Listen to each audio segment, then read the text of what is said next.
Hi, this is Joni Barrett with Out the Box Mind Body Studio, and I'm here to talk to you today about learning how to do a hip hinge. So I have lots of clients that come to me wanting to have more flexibility and being frustrated that they don't actually find the flexibility and then be able to hold the flexibility. And so a real good solution for that is to switch from feeling that they want to be flexible over to what they want to be is mobile, and then putting that mobility into daily activities so that you are not having to add any new exercises into your day, but rather just do the stuff you already do, but in a way that increases your mobility. So I'm going to give you a little bit of a lay of the land first. So let me grab my pelvis just to make sure that you have an idea of the parts. It helps to know the road, the landmarks here. So this is the pubic symphysis. It's on the front of the pelvis. These are the ischial tuberosities or sits bones. We call them that in yoga classes, so that's where you sit. These are the iliums here. I refer to these here as your hip, the front hip points, so that you can find those, and these are where your leg bones go into. And so these are your hip pockets. And then on the back, you have your sacrum, and then you have your tailbone. So the way that the pelvis should be in standing and in a seated position is in this position. So again, the sits bones, the ischial tuberosities go down. And most of us find ourselves back here, especially when we're sitting, and really we need to be here. So it's important to kind of get this position of the pelvis because it's crucial to be able to hip hinge properly. It's got to be in the right place. So I'm going to put this pelvis down and grab my next little prop here. And a pool noodle is where this came from, but you can use a towel, and the diameter is not super big. It doesn't take much to be able to let this happen. So you can grab your kid's pool noodle if they have one, or you just roll up a towel.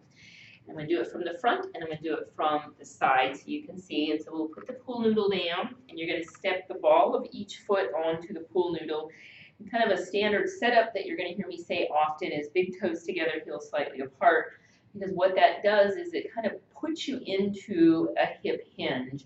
And if you don't feel that, where you're kind of like coming forward a little bit, you can find those hip pockets. So hip points, hip pockets, push back a little bit, and you're going to feel like the front's coming forward and the butt's going back. And you want that to happen. You want the butt to travel back. So in a hip hinge, the butt does travel back behind the heels, and that's what lets the torso come forward.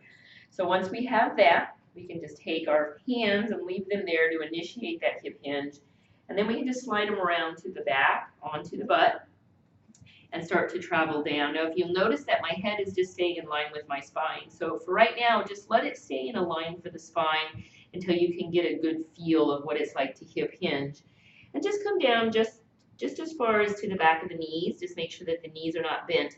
If they are, travel the butt back further until the knees are no longer bent and are straightened. We don't want locked knees, but we don't want to bend the knees either. That artificially shortens the hamstrings. And then on your journey back up, you'll just trace the body back up. Just use the hands. You'll find yourself at your butt, slide them around, find your hip pockets, and you're all the way back up. And when we're upright, we always want to maintain these hip pockets. They're always soft. So I'm going to do that from the side. And again, you're going to stand on the pool noodle.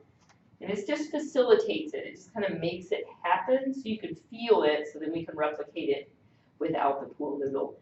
So you're going to hip points, hip sockets, push back, big toes touch, heels slightly apart, and continue to let the butt travel behind. So from the side view, you can see that my butt is going back. My knees are not bending, but they're not locked out.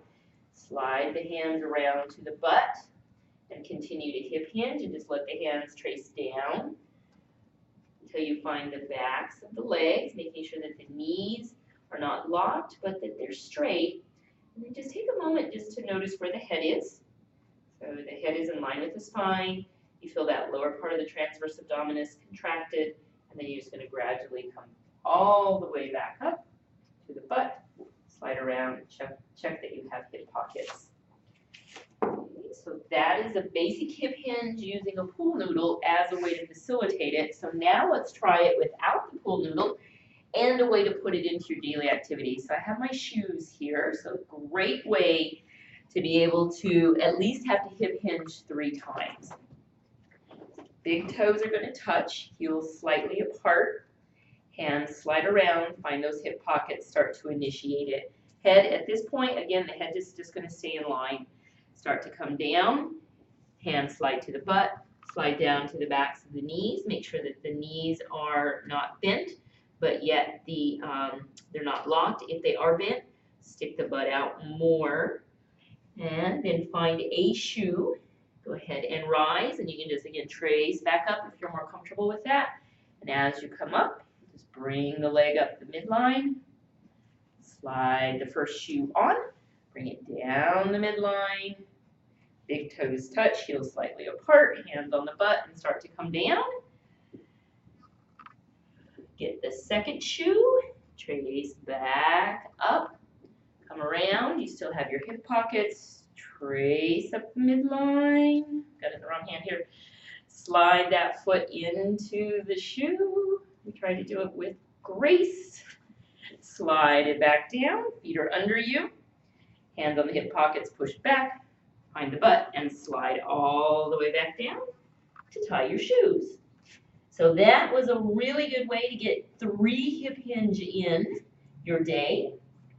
And most of us put our shoes on at least once a day and slide all the way back up. Check that you still have your hip pockets. So great way to be able to learn to hip hinge and then put the hip hinge in your entire day. So this is Joni Barrett with Out the Box Mind Body Studio. You can go to my Facebook page, Out the Box Mind Body Studio, like the page, there'll be some tips there. You can also go to my YouTube channel, same name, Out the Box Mind Body Studio, or you can check out the website, o2befit.com. All those places have great information for you guys, and I hope you have a great day. Thanks for joining me.